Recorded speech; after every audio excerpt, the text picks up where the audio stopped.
kenikmatan surga tidak akan bisa dicapai kalau kita tidak ketemu dengan nikmatnya jiwa, keutamaan nafsiyah. Kalau di dunia ini jiwamu galau, tidak tenang, entah karena apa, tidak mutmainah, ya kamu tidak akan ketemu kenikmatan ukhrawi.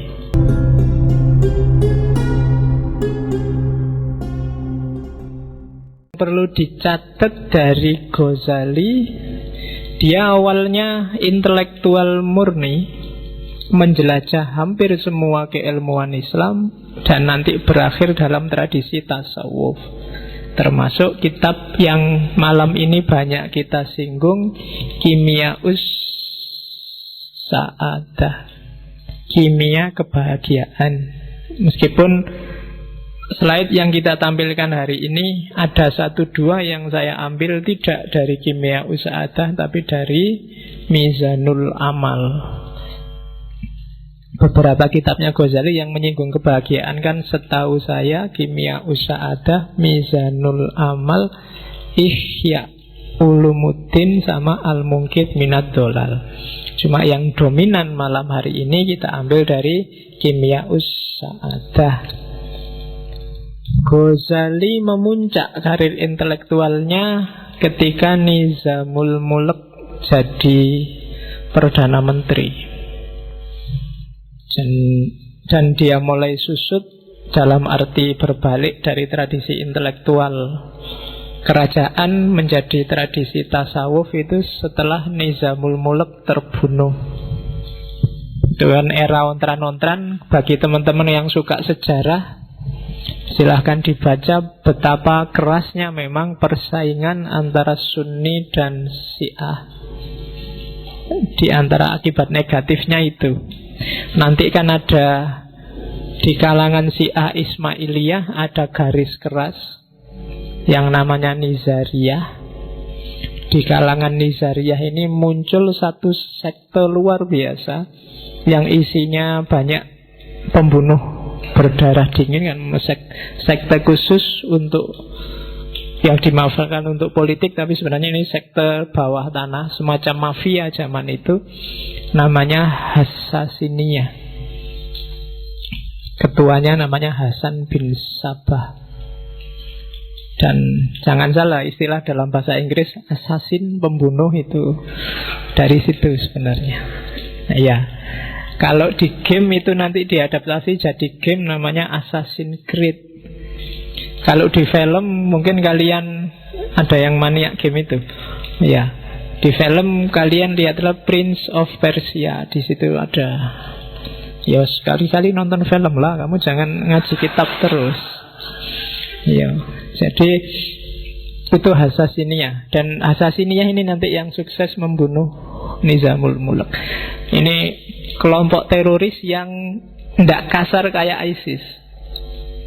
Jadi dia tidak nyasar orang-orang awam di pasar-pasar, di jalan-jalan kayak ISIS. Tapi dia kalau sudah target, yang ditarget pimpinan-pimpinan.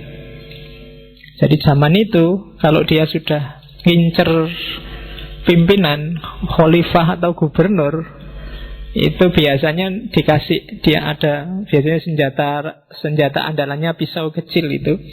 Jadi dia bisa menyusup kemana-mana dan gak ketahuan. Jadi biasanya kalau gubernur yang diincer itu tiba-tiba pagi-pagi di atas bantalnya sudah ada pisau itu. Itu alamat sampean sedang tak awasi, tidak akan selamat dari tanganku kalau tidak sesuai yang dia inginkan. Misalnya kalau tidak mengakhiri kerjasama dengan siapa, kalau tidak melakukan apa. Jadi pisau yang ditaruh di bantal itu menunjukkan bahwa lingkungan orang dalam sudah ada yang jadi anggotanya Hassasiniyah, atau ada penyusup ke situ. Jadi sudah nggak tenang hidupnya kecuali tuntutannya dipenuhi. Jadi, dan kalau memang nggak dipenuhi, ya akhirnya tewas kayak Nizamul Mulk. Yang sempat diancam kayak gitu Salahuddin Al-Ayyubi, meskipun dia selamat. Jadi Salahuddin Al-Ayyubi itu ceritanya waktu dia tidur, tiba-tiba di atas perutnya sudah ada pisaunya kelompok Hassasiniyah. Meskipun kemudian dia menyerbu bentengnya Hasasinia yang namanya Benteng Alamut. Orang Barat kenal Hasasinia itu dari ceritanya Marco Polo. Marco Polo yang sempat kabarnya diajak ke sana.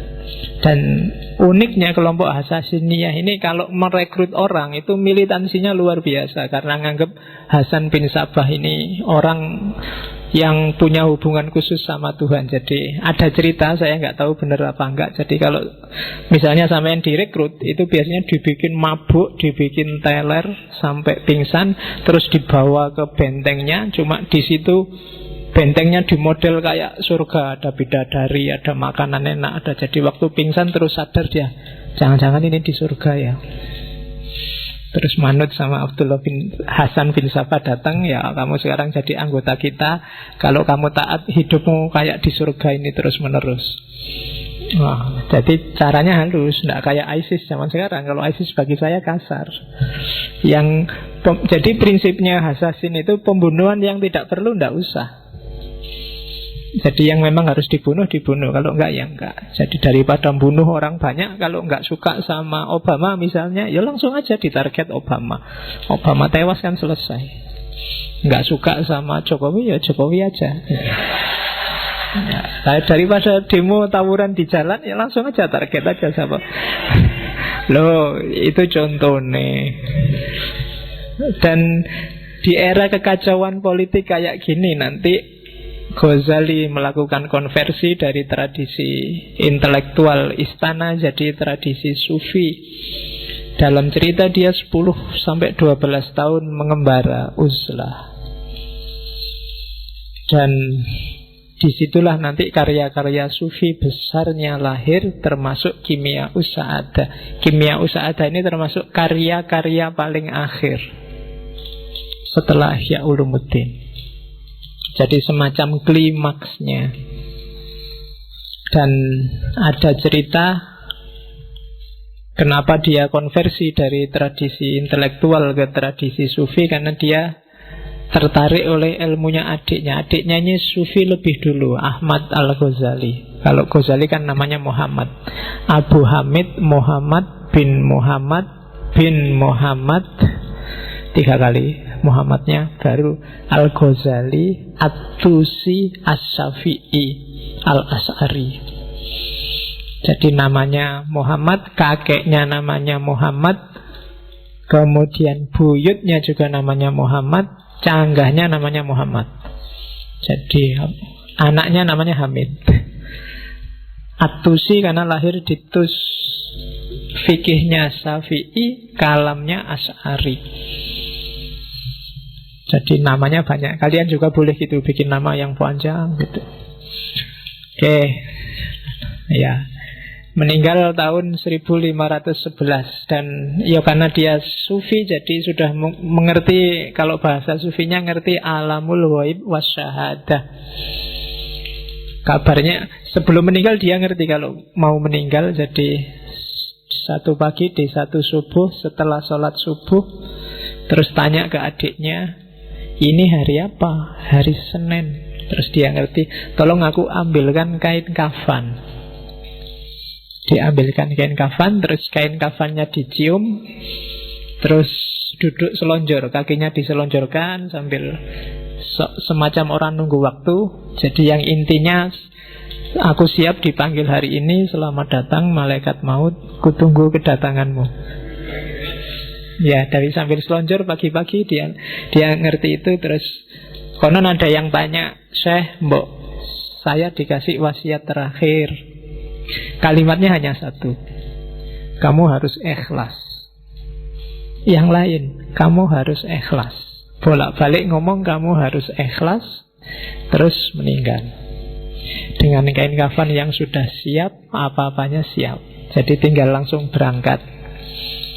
Nanti setelah dia meninggal, di bawah bantalnya itu ada surat yang terkenal sekali, berisi syair panjang. Ya antara lain intinya dia ngomong bahwa setelah ini aku pergi, tidak usah ditangisi, karena yang kamu lihat sekarang itu hanya seonggok daging. Jadi aku tidak kemana-mana, Aku hanya ganti baju. Jadi rohku bersatu dengan hakikatnya.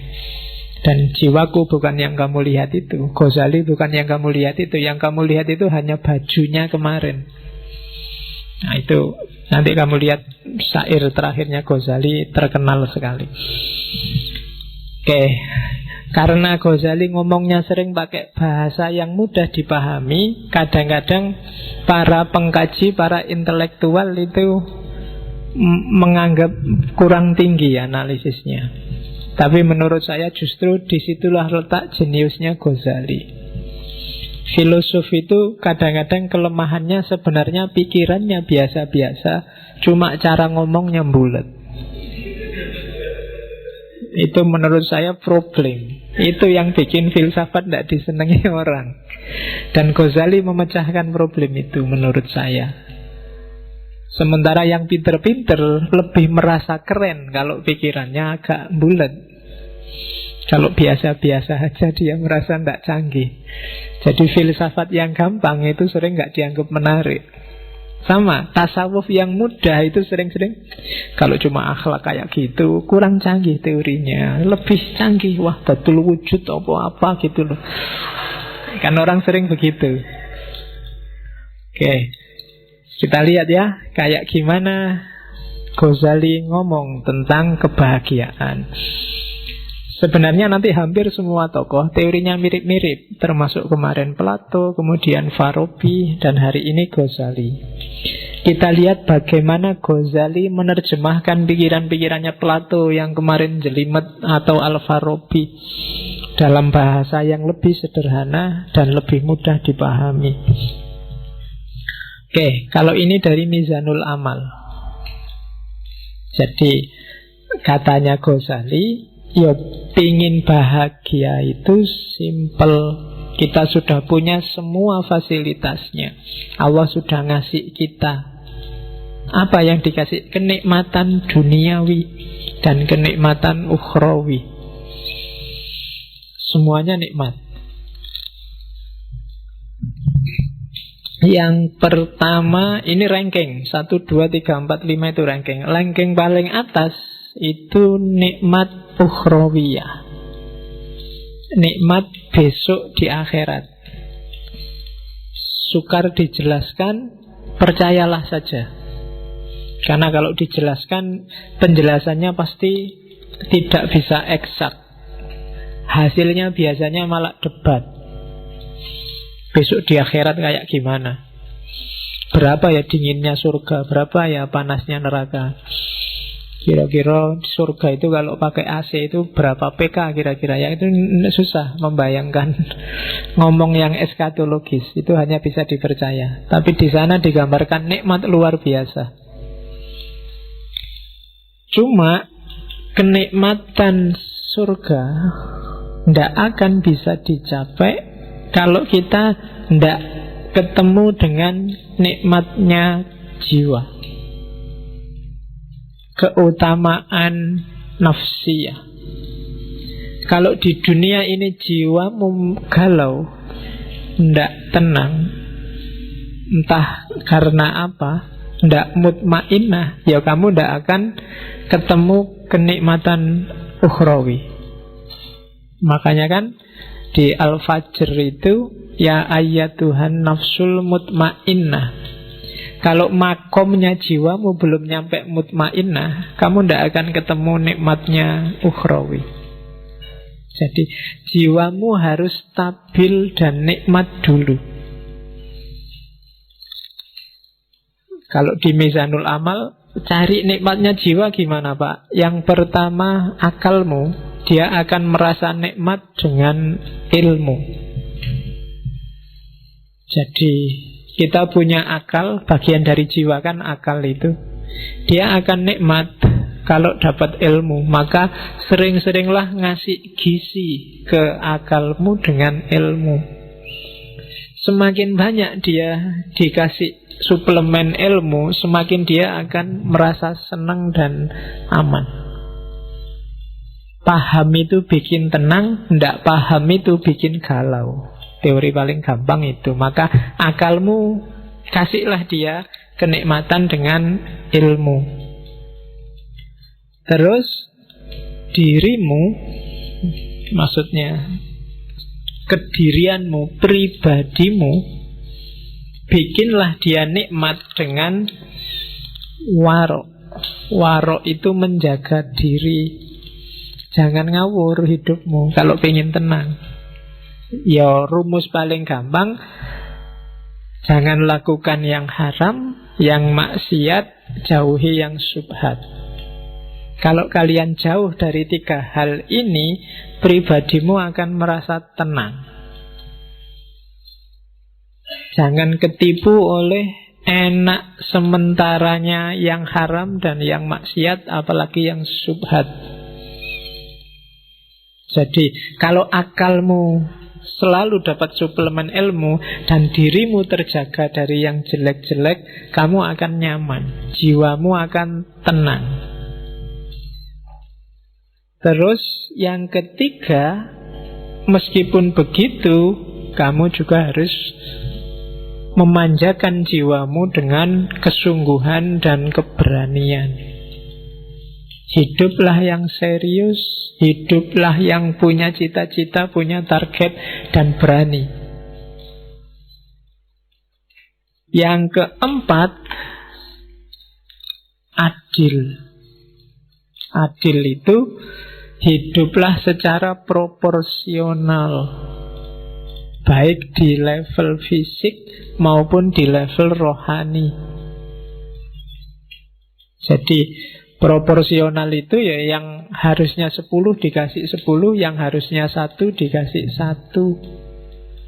Fisik itu adil, kalau sehari butuh makan 3 kali ya dikasih 3 kali. Itu adil. Rohani itu adil, ya sesuai dengan kebutuhanmu. Misalnya sudah waktunya nikah, ya nikah aja. Sudah jatuh cinta, waktunya pacaran, ya jatuh cinta aja, enggak apa-apa. Enggak usah dibendung-bendung, saya anti pacaran Pak, enggak mau jatuh cinta Pak. Kalau jatuh cinta, ya jatuh cinta aja, kenapa enggak?